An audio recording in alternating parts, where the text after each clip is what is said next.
Grounding is essential for electrical safety.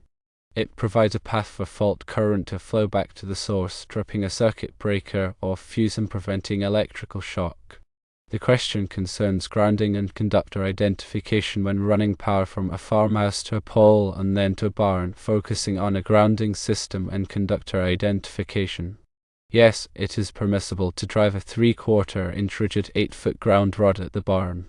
This establishes a ground reference for the barn's electrical system. Be sure to connect the ground rod to the barn's electrical panel using an 8 American wire gauge copper ground wire. This connection ensures a low impedance path to ground, which is crucial for safety. Conductor identification is equally important for maintaining a safe and organized electrical system. The National Electrical Code, referred to as NEC, mandates color coding for overhead conductors to facilitate easy identification and prevent wiring errors. Since 10 American wire gauge THHN wire is being used, it is rated for use in wet locations, and different colors must be used for the conductor runs. For the run from the house to the pole, the following color coding is recommended. Firstly, use black for the hot conductor from the house. Secondly, use white for the neutral conductor from the house. Thirdly, use green or bare copper for the ground conductor, which should be connected to the ground rod at the barn. For the run from the pole to the barn, the following color coding is recommended. Firstly, use black for the hot conductor going to the barn. Secondly, use red for the hot conductor going to the receptacle. Thirdly, use white for the neutral conductor from the pole. Fourthly, use green or bare copper for the ground conductor, which is connected to the ground rod at the barn. Several additional considerations are important for this project. Ensure the use of a strain relief device to securely fasten the overhead conductors at the house, pole, and barn. Strain relief prevents tension on the conductors and termination points, reducing the risk of damage or disconnection. The overhead conductors must be supported by a messenger cable or other suitable means to prevent sagging. Sagging conductors can pose a safety hazard and increase the risk of contact with objects or people. It is always recommended to consult with your local building department for any additional requirement or permits needed for this project. Local codes and regulations may vary, so compliance is essential. Now let's delve deeper into the technical aspects of grounding and conductor identification. Grounding systems are designed to provide a low impedance path for fault currents. The ground rod driven at the barn serves as the grounding electrode. The ground rod should be installed according to NEC requirements, which specify the depth and spacing of ground rods. Typically, a single 8-foot ground rod is sufficient if it achieves a resistance to ground of 25 ohms or less. If the resistance exceeds 25 ohms, a second ground rod must be installed at least 6 feet away from the first. The 8 American wire gauge copper ground wire connecting the ground rod to the barn's electrical panel is called the grounding electrode conductor. This conductor must be sized according to NEC Table 250.66, which is based on the size of the ungrounded conductors feeding the barn. The grounding electrode conductor should be run in a straight line without any sharp bends or splices. It should be securely fastened to the building structure to prevent damage. The electrical panel in a barn should be a properly grounded and bonded panel. This means that the neutral conductor, also known as the grounded conductor, is bonded to the panel enclosure. The equipment grounding conductors, which are the green or bare copper wires that run with the circuit conductors, are also connected to the panel enclosure.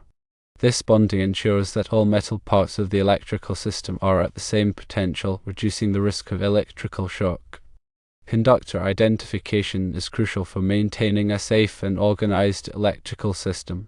The NEC requires that all conductors be clearly identified by color coding or other means.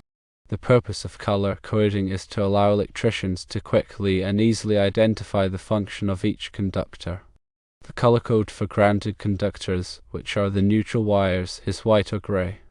The color code for equipment grounding conductors is green or bare copper. Ungrounded conductors, which are the hot wires, can be any color other than white, gray, or green. Black is commonly used for the hot conductor in a 120-volt circuit, while red is often used for the hot conductor in a 240-volt circuit. In the scenario described, where 10 American wire gauge THHN wire is used for the overhead conductors, it is important to follow the recommended color coding to avoid confusion. Using black for all conductors outdoors would violate the NEC requirements for conductor identification. The recommended color coding ensures that the neutral and ground conductors are easily distinguishable from the hot conductors. When installing overhead conductors, it is important to use the correct type of wire and hardware. THHN wire is suitable for use in wet locations, but it must be protected from physical damage. Overhead conductors should be supported by a messenger cable or other suitable means to prevent sagging. The messenger cable should be properly tensioned to provide adequate support for the conductors. Strain relief devices should be used at the termination points to prevent tension on the conductors and connections. These devices help to ensure the long-term reliability of the electrical system. When connecting the overhead conductors to the house, pole, and barn, it is important to use proper wiring techniques. All connections should be made inside approved electrical boxes. Wire connectors should be used to join the conductors together. These connectors should be listed for the type of wire being used and should be properly tightened. The electrical boxes should be securely mounted to the building structure. It is also important to consider the ampacity of the conductors. Ampacity is the current carrying capacity of a conductor. The ampacity of 10 American wire gauge THHN wire is typically 30 amps, but it may be derated depending on the installation conditions. For example, if the conductors are installed in a conduit or cable with other current carrying conductors, the ampacity must be derated according to NEC Table 310.15b3. It is important to select conductors with an ampacity that is sufficient for the load being served. In the case of the 20 amps receptacle in the barn, 10 American wire gauge conductors are adequate. However, if the load is expected to increase in the future, it may be wise to install larger conductors. Overcurrent protection is also an important consideration. Overcurrent protection devices, such as circuit breakers and fuses, are designed to protect the conductors from overload and short-circuit conditions. The overcurrent protection device should be sized according to the ampacity of the conductors. For example, 10 American wire gauge THHN wire with an ampacity of 30 amps should be protected by a 30 amp circuit breaker or fuse. It is important to select overcurrent protection devices that are listed for use in the application. The circuit breaker or fuse should be installed in a panel board that is properly grounded and bonded. In addition to grounding, conductor identification, and overcurrent protection, it is important to consider other safety aspects of the electrical installation. All electrical work should be performed by a qualified electrician who is familiar with the NEC and local codes.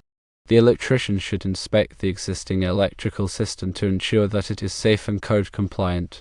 Any deficiencies should be corrected before the new electrical work is installed.